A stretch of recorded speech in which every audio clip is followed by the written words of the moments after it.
So I was just playing around with some of my modular cave tiles, and I found a cool trick that I thought would make a quick video to show, because I don't think I've encountered it in any of the other Foundry channels, and it's using token attacher. So the end state you're aiming for is you want to have modular tiles and you want to be able to build them out very quickly. And there's a lot of people who play virtual tabletop these days. Dynamic lighting is a really cool addition, but it adds a lot to the time it takes to create a map. So especially when you make a modular map, you'd have to stick all the tiles together and then do the dynamic lighting. But with this cool trick now, say let's delete everything on the scene first. So we'll go back to having nothing. It's not, let me click it, there we go. These ones look different. We can now streamline it. So the end thing we're aiming for, we drag something out like that, boop, pop it on. If we look at the walls, they're already generated. There's a little bit of a problem down here. These bits should not be attached.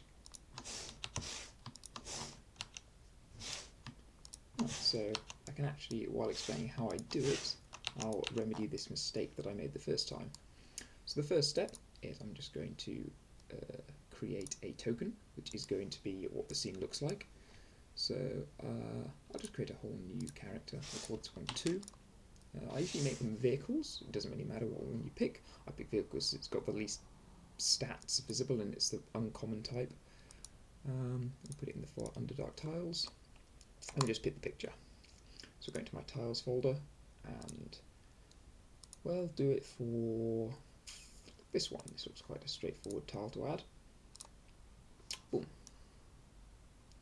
So now the token's made, we're going to add a tile.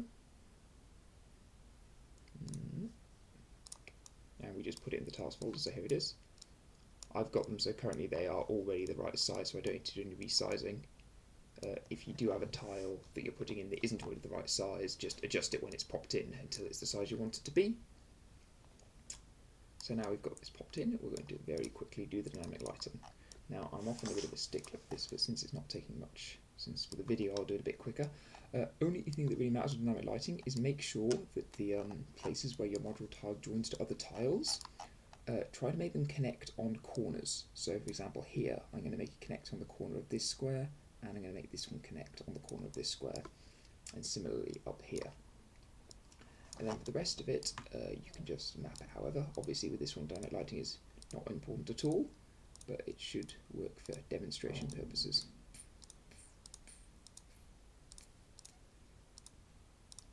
And we'll drag that down to there.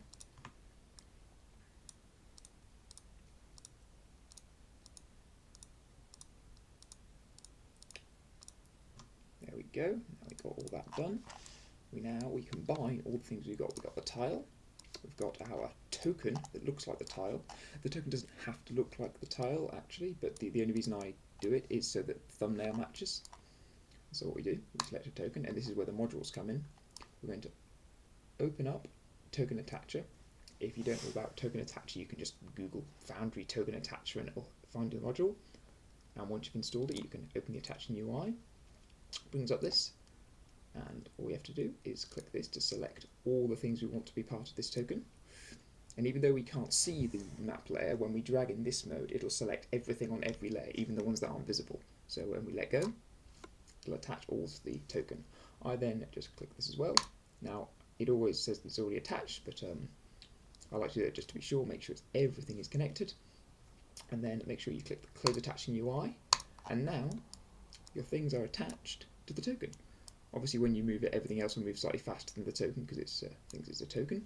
But for the things that matter, all the map stuff, if you look at this, when we're moving it, the walls are moving with the map.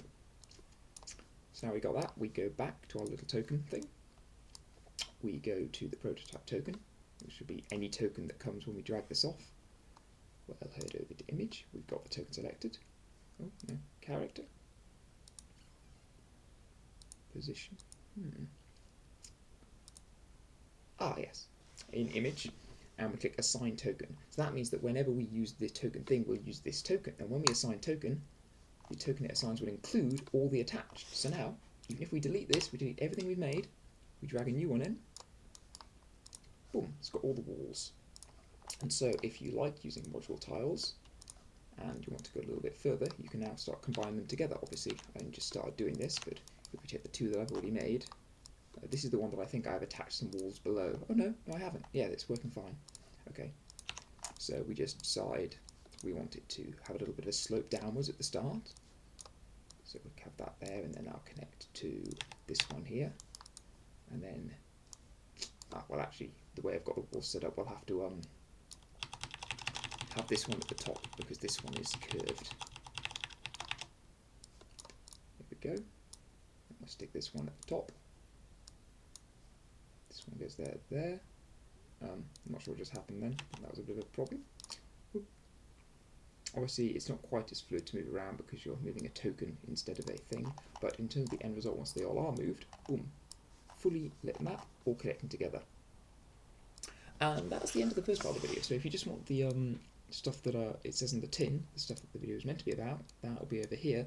But now I'm just going to show you some cool tricks that I've learned you can do with this stuff as a result of making your maps or your tiles into tokens. The first one that I actually discovered by accident is that this allows you to do really easy and simple scaling up of the map. So if we just pop this one down here, make sure it's still working, yeah, it's all appeared. Say we wanted our cave to be a bit bigger, maybe we were entering a really large one, but we didn't want to spend time making a whole new cave system. If we just double click on the token, head over to its properties, and go to image, and just like we're changing a regular token, double the size, boom.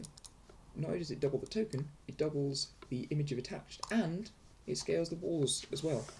So as far as I know, usually when you're trying to increase the size of things like this, you have to go through a whole process with macros, and it's a bit fiddly, especially for the lesser adept with Foundry, like myself. And yeah, this is just a really simple, easy way of doing it. So you can scale maps as long as they're attached to tokens and tiles. And the other thing is something I just had a thought. I don't actually know if this will work, but if we just turn this back down to the original size, I guess you don't need to, but there we go. I wonder if we can also rotate them. So whereabouts is rotation? I don't know if it's actually on here. Position, rotation. Let's just do 90 degrees. So now we've done that, we drag it back on, and we check the dynamic lighting. Oh, yeah, it worked. So yeah, you can even rotate the walls. So we'll just bring everything we've done together. I guess the only thing to bear in mind is when you've rotated them, it means the token is now in the top right corner instead of the top left. That shouldn't be a problem. It means if you had a tile that for any reason wasn't perfectly fitted to the squares, you might have some problems with the rotation, so you probably only want to rotate if your tiles fit perfectly onto the grid, which obviously will be fine for most tabletops. And we're just going to pop those all in, and because I didn't show it earlier, we'll just do a little simulation running around with our little hero. So kick him off, heads into the cave, which you can see all the walls, how they all fairly consistently link up. You can see a little bit of the seam there because I've made the connection points exactly on the dots. If you wanted to make this undetectable, all you'd have to do is just have the rest of the walls be a little closer in.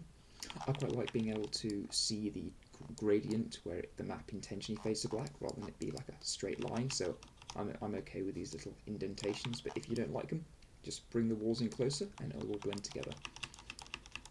And then if we just go to here, yeah, we're crossing another border here. Obviously, because we know what we're looking for, it's kind of obvious, but for a player, this is pretty seamless. And yeah, you can do this basically indefinitely. Keep getting bigger. Oh, we've got all the other discovered areas over here. And yeah, I think that's just about everything.